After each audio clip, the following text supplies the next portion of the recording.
This is Beyond the Big Screen podcast with your host, Steve Guerra. Here is another Beyond the Big Screen teaser for episodes coming soon. I hope you enjoy and definitely tune in for the full episodes.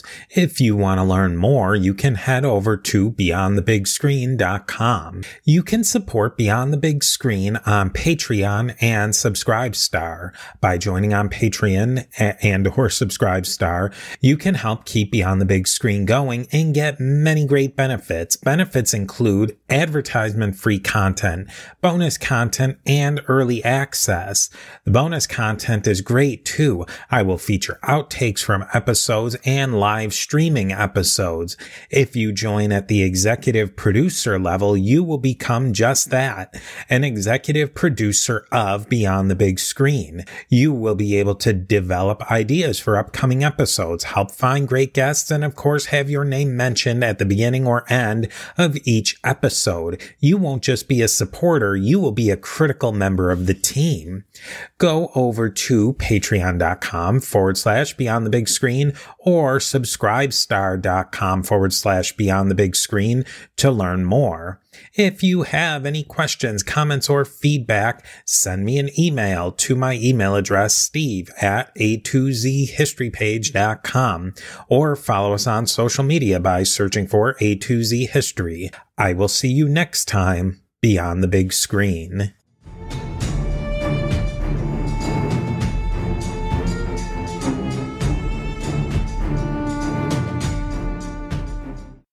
Well, I mean, the change in Somerset doesn't happen. Mill says he says he wants to make a difference in people's lives. He quite literally says, like, I have to believe this. Otherwise, like, I couldn't do this job if I didn't feel like I could make a difference. And in his conversation with Somerset, he did exactly that. He might not have intended that, but because he wasn't being apathetic in that moment, he was showing genuine emotion.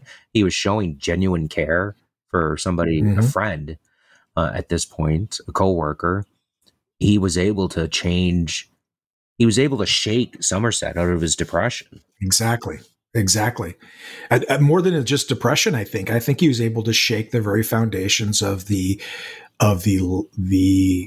philosophy by which Somerset had been living his life for some time. Yeah. And I mean, jumping ahead to the very, very last moment of the film, where Somerset's voiceover says, Ernest Hemingway once wrote that the world is a fine place and worth dying for.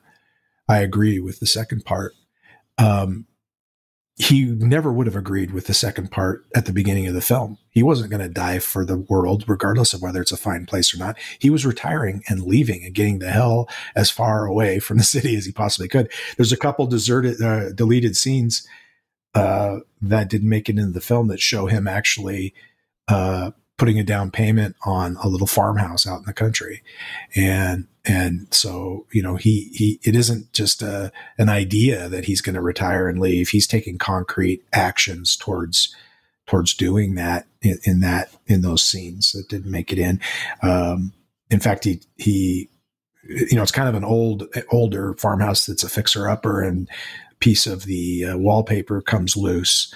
And he actually cuts it the rest of the way off with his switchblade and brings it with him. And in a scene that is in the movie, you can see sort of the flower pattern next to like his wallet and stuff when he's getting ready in the morning